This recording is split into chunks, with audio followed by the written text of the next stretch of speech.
Hey everyone, in this video we want to look at a very simple little effect but that can be really helpful for all kinds of shots, and that is floaters. Sometimes you have in a mysterious environment or maybe even just in a normal room during the daylight, you have those floaters that fly around and they usually add a lot of, atmosphere to your shot. So how do you do this with pops? First of all, we need the points, and I already created a camera, and that's important. Usually this is depending on the camera here. There it is. Because what we have to start with is we need to fill a certain area with those floaters. And this of course depends on your scene. We don't want to have it everywhere. We just want to have it where the camera can see it, right? So something simple like this should work. So when I look through the camera, I look inside of, well, actually, maybe something like this. And then I have to fill this with points. There are multiple ways of doing this, and we know how. One is the ISO offset, for example, to turn this into a volume. There are other options, of course, and then we just scatter inside. This is totally fine and totally works. And then we have points, and you can define how many floaters you want. An alternative would be the points from volume to do the same, which I personally prefer. And then we can increase the jitter scale to move the points around. And with a particle separation, I can change the amount of points. So maybe something like that. And when we look through the camera, we can see those will be our floaters. And this is what I meant. Make sure that you adjust your box according to your scene, because this is really what matters here, what you see through the camera.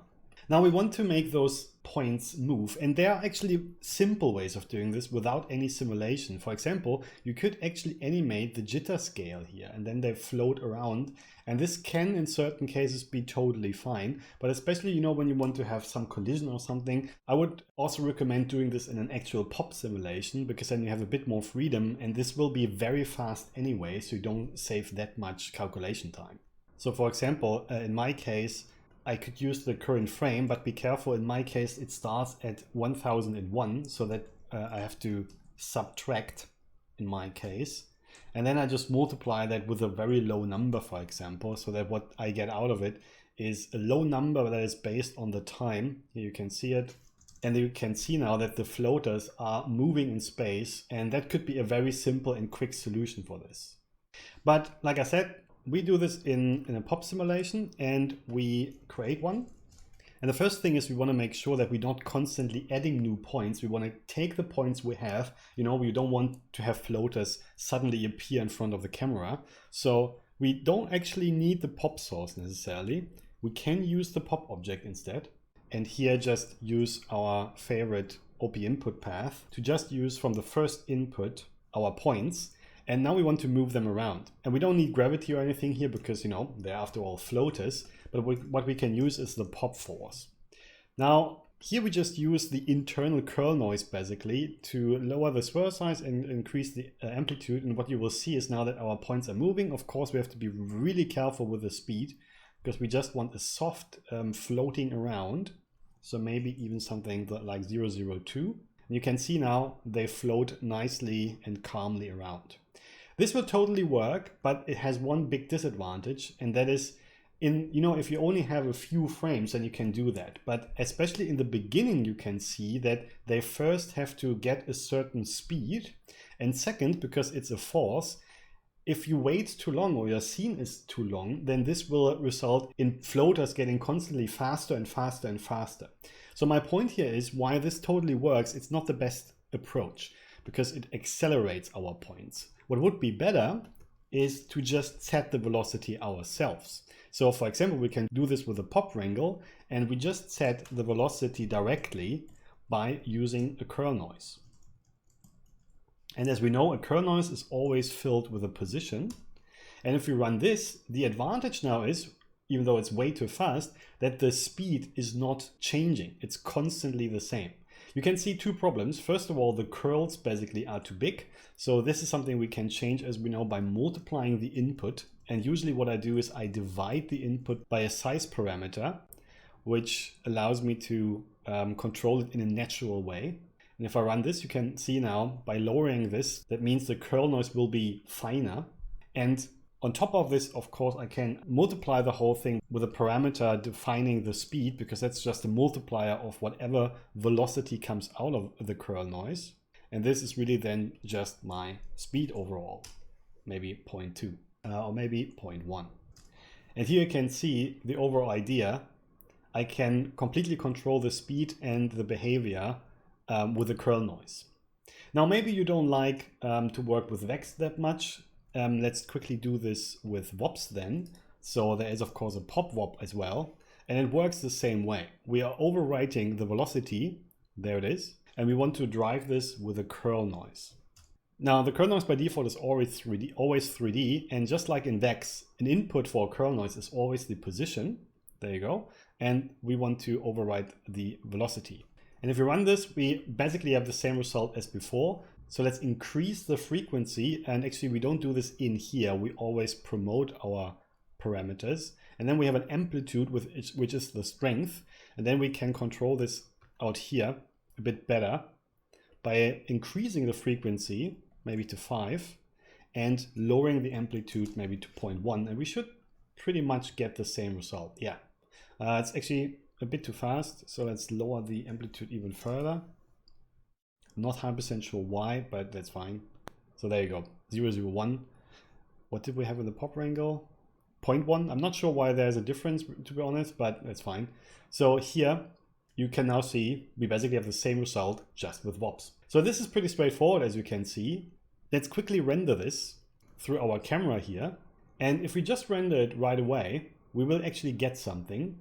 And as we've seen in the rendering video, the reason for those massive spheres that we see now, of course, is that each point has a p-scale by default that is way too big, because currently we don't have a p-scale. So let's fix that. So we create our own p-scale for now with a point wrangle, and let's choose 001. Let's see if that works. And let's make sure we call this p-scale. Yeah, that's much better. But of course we want floaters, so we have to make them much smaller, maybe 001. Yeah, that's much better. And what you can see here, by default, we get spheres. And this is a bit problematic for floaters. It will always look a little bit like snow or something. So instead, what I usually do is I create something that can actually reflect light, but is most of the time not visible based on the angle. And what I mean by that is I usually use a triangle, because a triangle is cool because when it rotates, it can reflect light, but when it's in the right angle, you don't really see it. So this is really what you perceive in reality as well. They seem to disappear and then they start to glint. And this, in my experience, works pretty well when you do it with a triangle. There are multiple ways of creating those triangles. We talked about this before. So for example, a grid that we make small and then we just kill the first point. Something like this, points, there we go. And then we have a triangle, or we can use a circle, and the circle with just 3 divisions is a triangle as well. It's up to you. I think I go with this one. And now we just copy this to our points. There you go. And you can see they're really small because of the p-scale. And what I would still do as a recommendation, of course, is, and we don't necessarily need to do this with Vex, we can just randomize the p-scale, of course. Just make sure we make it really, really small. So 001 maybe to, I don't know, 002 or 3 maybe, something like that. So make sure it's really, really small. You don't really want to see those triangles. And actually, I think we can go even lower. Most of the time you really just want them to be small dots. But you will always have some in the foreground, and a good approach here is to have a shallow depth of field. So let's render this through our camera with a depth of field, and in the camera you can find the point where the focus is under sampling focus distance. Let's first make sure that in our mantra ROP the depth of field is activated. Under rendering, enable depth of field, and you can see, okay, something happens. It's very dark, of course, so let's maybe create a light for us that makes it easier to see those points. There you go. Now it's much brighter. And to find the focus distance, you can just play around with those numbers to find the point you want.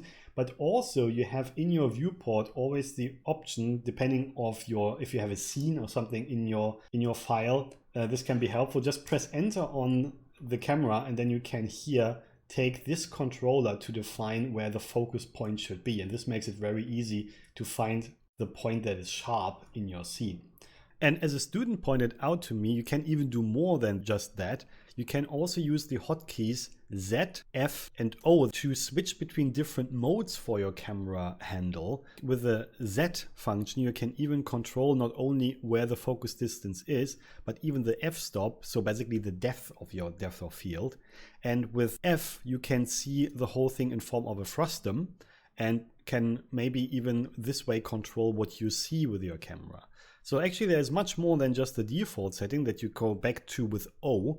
And I linked on the right side the right page in the documentation to find those hotkeys again in case you can't remember them. So let's go somewhere in the middle of our cloud here. And if I render this again, then the foreground and the background should be pretty blurry. Of course, I also have to increase the sampling rate then to have a higher quality, maybe 7x7. And you can see it's still very fast to render. So if this is a separate pass, which I would probably recommend, then you can go relatively high with your sampling. And here's what you get. And again, the idea is actually to have them reflect light under certain angles. So what I actually did here was not the best idea, the environment light. A better idea would probably be something like a directional light or distant light, because that means only in a certain angle will they reflect. And let's quickly turn the background dark so that we can see them better here.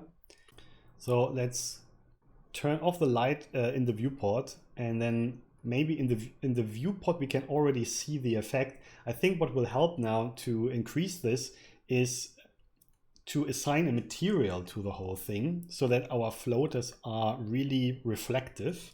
That's another good trick. So let's quickly create a principled shader, and what I want to do is take the roughness down and also the diffuse down so that we have basically a reflective object. And I use this as my material now. It's a bit quick, so I don't rename any of this. And then you might see the effect already. Yeah, I think we can see that sometimes the floaters seem to appear and disappear again. And this is based on the angle and their very high reflection.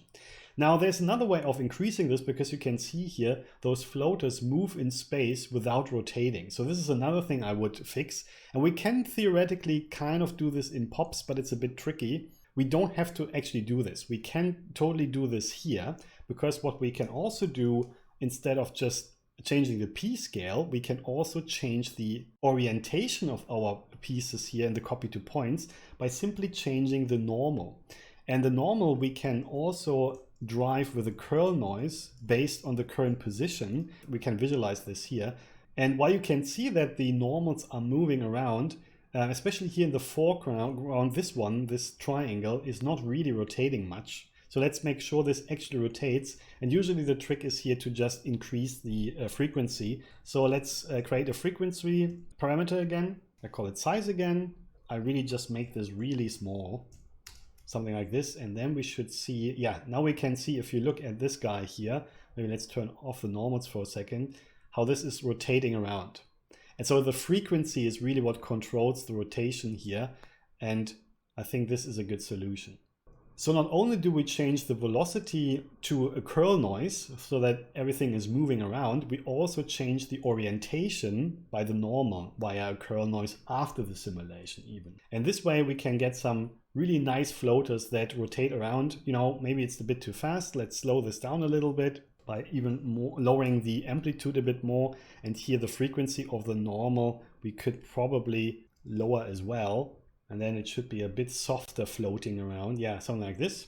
And when you render this, you will see those nice little glints that come from the reflective material and the constantly changing rotation. So as you can see on my render here that I show, in my opinion, triangles are perfectly fine. You don't need much more than that. But some people prefer, and maybe you want to go the extra mile. And then what you could do is you could even create a couple of different geometries, some random stuff, you know, that could be floating around, something like this. Don't make it obviously too big because you don't need detail. Then I have a triangle that I broke up a little bit with a mountain, then just a little, I don't know, piece of string, whatever, or even just complex shapes like this where I combined all of this.